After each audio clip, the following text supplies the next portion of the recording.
Ignition sequence starts. 6, 5, 4, 3, 2, 1, 0. Liftoff. We have a liftoff.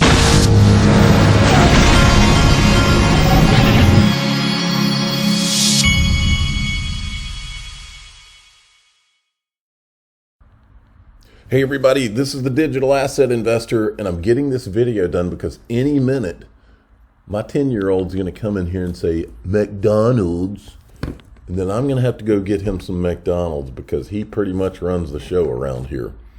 The baby, right? So I wanted to mention this about Link to that they're keeping the $5,000 minimum. The Digital Asset Investor yesterday went in, backed up the truck yet again on PolySign, and I sold a lot of my XLM into PolySign.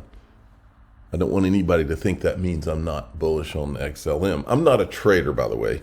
I don't trade, but what I do is occasionally I'll make strategic moves and so like right now, this is interesting. I've seen this. It's not just crypto, but every year at the end of the year, there's a sell-off towards the end of, at least somewhere in December. And the reason it happens is because people are selling for tax purposes.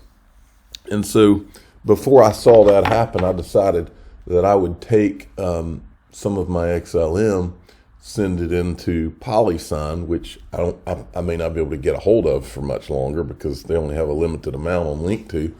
And so for that reason, I decided to do that. So what I'll now do probably is start to accumulate back into XLM now that I've got myself a secured amount of PolySign, because I believe PolySign private equity is going to be one of my greatest investments. Okay, so that's what I did this morning, or not this morning, but yesterday afternoon. Now, Brad Combs, I don't know where this attorney's from. I know he was on somebody's YouTube channel not too long ago, but he had a lot of interesting things to say on Brad Combs' show. Listen to this. It does appear to make a ruling in that case. However, you made a mention about something on another interview, and you had talked about the possibility of it going to an appellate court and maybe even the Supreme Court. And that is something we've entertained here. And could you just talk about that a little bit, James?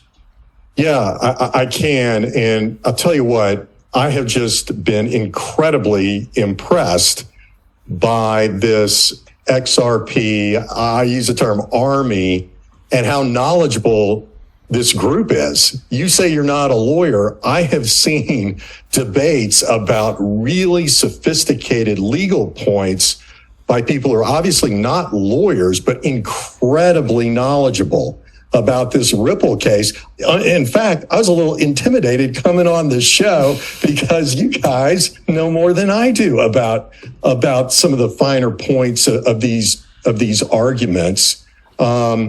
So kudos to all of you. You know, you've really put in the time to have an informed opinion.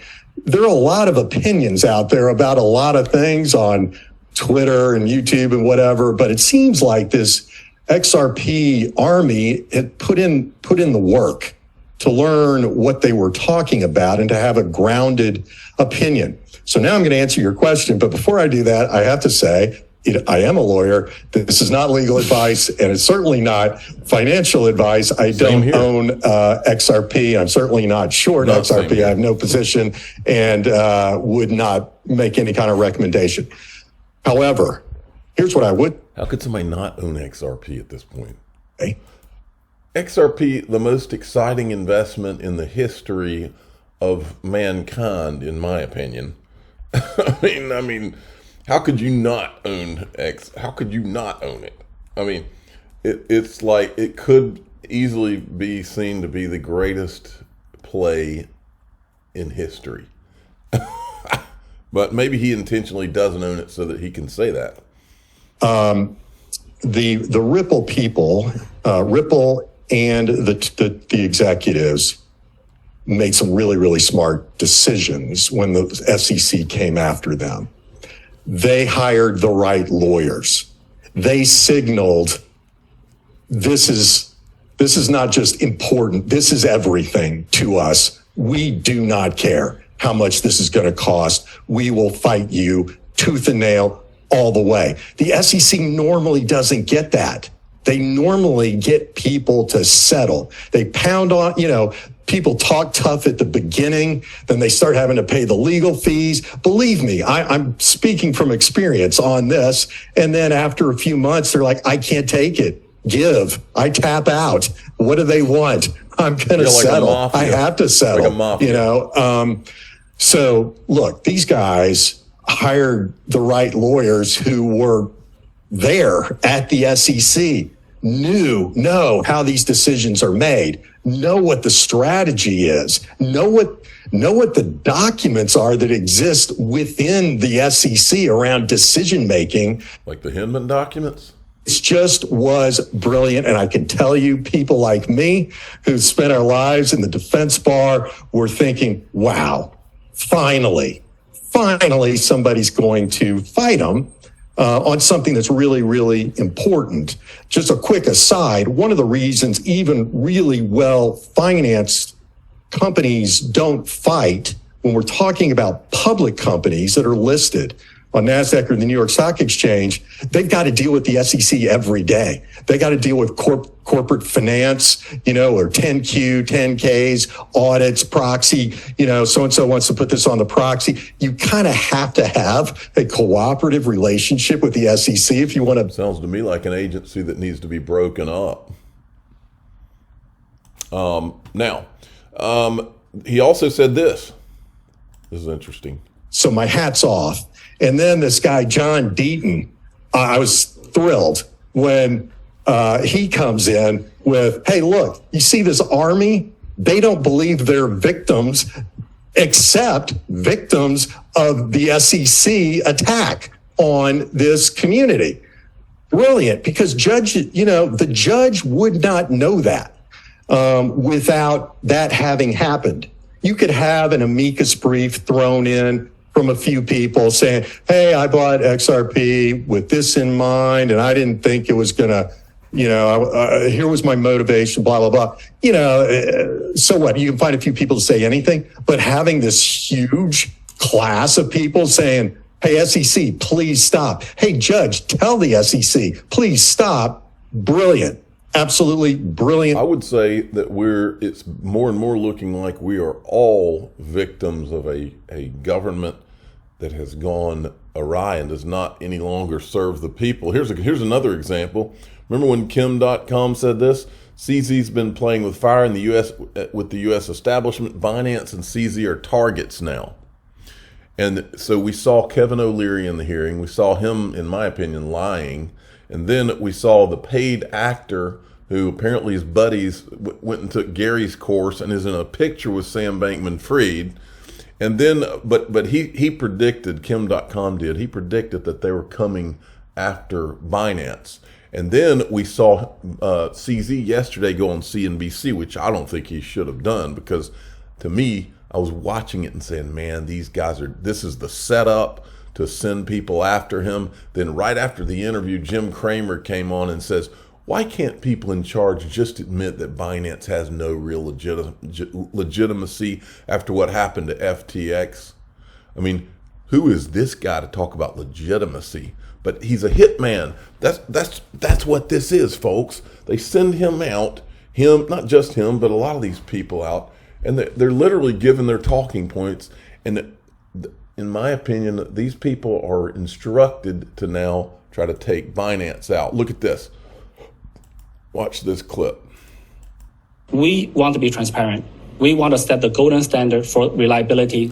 And look, I'm not saying that the guy at Binance is squeaky clean. I'm not saying anybody in this space is.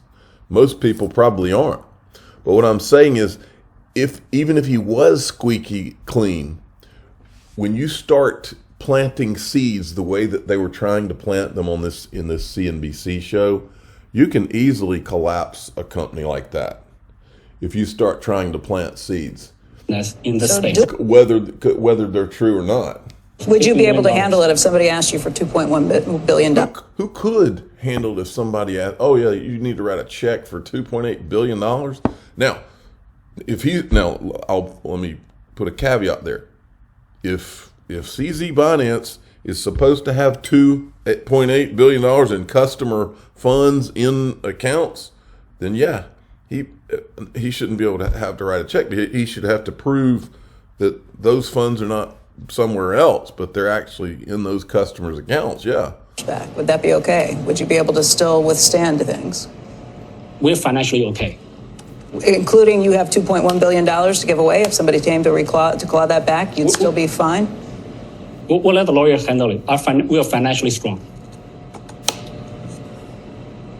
Even after the FTT price dropped over the last year, we still have $500 million worth of it. $580 million worth of it on the day when we transferred from the address we received a year and a half ago. We never touched it. We actually kind of forgot about it. But thus far, you haven't disclosed your liabilities. And I wonder why that is and whether you will. Yeah, so we are working with the firms to do the audited financials. All right, and then that's to his audit. Well, today, Binance auditor Mazars suspends services for crypto firms, and they've deleted the link to the audit report from their website. And then he's calling Kevin O'Leary a liar. He says he didn't know that Binance was a shareholder of FTX. So he invested in FTX without looking at the cap table. But he was very specific in the way he counts for a transaction 2 years ago. So that's kind of contradictory. So I think Calvin's a liar. So I think he's lying about a bunch of stuff. So that's his problem. And to us... Did he just say Calvin is a liar? That sounds like a thumbnail. Calvin's a liar. Lost in translation there. And then Gemini's been down for several hours with crypto exchange. Now, folks, with all this stuff, look, regardless of whether they're trying to take CZ out and regardless of whether this is scheduled maintenance with Gemini or there's something else going on, I went and pre-ordered my Ledger stacks. They're going to deliver them in March 2023. The link to this is in the top of the description if you want to get one. This thing is cool. Look at it. This is what it looks like beside your phone. They designed it to be pretty sleek, it looks like. I can't wait to get mine. Link will be in the top of the description. So if that's where I'm storing my digital assets, folks, no question about that. Let me get back to here. Then I think people have had enough of old Gary Gensler. Scathing article from Forbes magazine headlines that SEC Chair Gensler has botched crypto regulation. Looks like the cows have come home to roost. Thought that was the chickens. 1 million XRP to the person who can name the movie. Oh, okay. Cows have come home to roost is somebody in a movie that didn't know the right way to say it. Still, it feels like just a matter of time until Gensler is forced out and the White House appoints someone to do the job he was supposed to do, create a regulatory framework that, in the case of crypto, protects retail investors and allows good actors to build, innovate crypto and blockchain companies on American shores.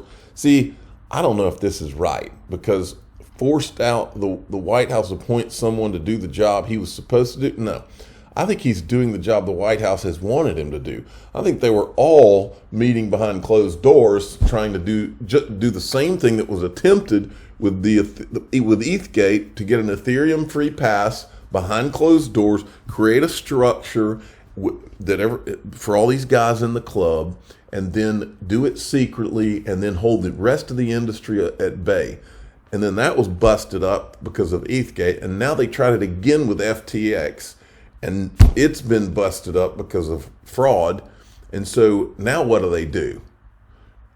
Now, it's possible the White House might throw Gary under the bus and act like it was just him, but I think they're all involved in it.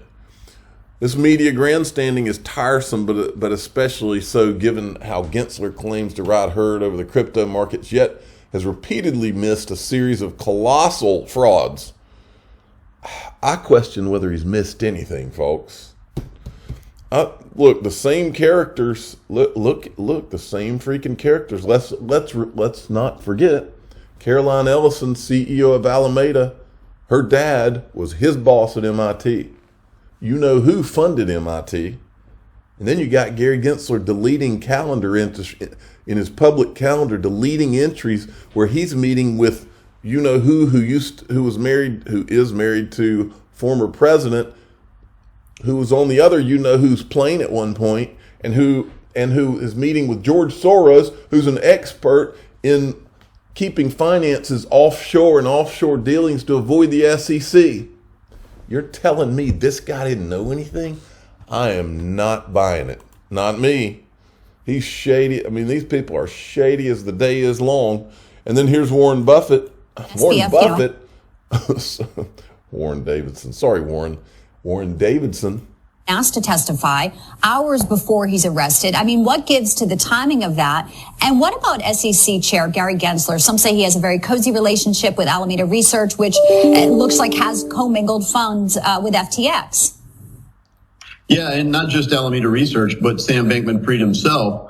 And I think that's a big part of the timing, frankly. I mean, it's all speculation at this point. But the best theory I have is that the SEC and others didn't want SBF to give his own version of, so what were you doing with Gary Gensler in the Securities and Exchange Commission with all these meetings and all this interaction that you've had with regulators? And he would have been able to give his side of that. The regulators, the SEC, Gary Gensler and others wouldn't have been able to filter the questions, and they didn't know where that was going to go. So I think that's part of what drove some of the timing on the arrest. And they had been watching the clown show that is Sam Bankman-Fried on all these Twitter spaces and all. Now, library's over the target here, folks, because Donald Trump put out he's announced his Trump, it's a play on Trump card, Trump digital trading card. I wonder if he's trying to send a message to somebody here, but he put out his Trump NFTs, okay? Well, part of the reason that I have never promoted NFTs on this channel is because I think that there's a possibility that Gary's going to one day start going after people that promoted those and say, well, that's a security. So I don't talk about, I certainly don't promote, NFTs like that. And so when I saw this, that was the first thing that popped in my head, is that Trump is putting this out almost like he's throwing a fishing lure out to, and look, as political as Gary is and all these people, don't be surprised if Gary tries to file something against Donald Trump and say he's issuing securities. It wouldn't surprise me at all. Nothing that these people are capable of would surprise me.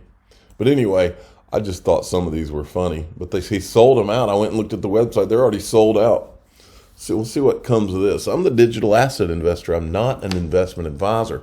This is for entertainment purposes only. Please subscribe. Hit the like button and tell your friends and family that my 10-year-old will be walking in this door as soon as he hears me stop talking and say, McDonald's. Thanks for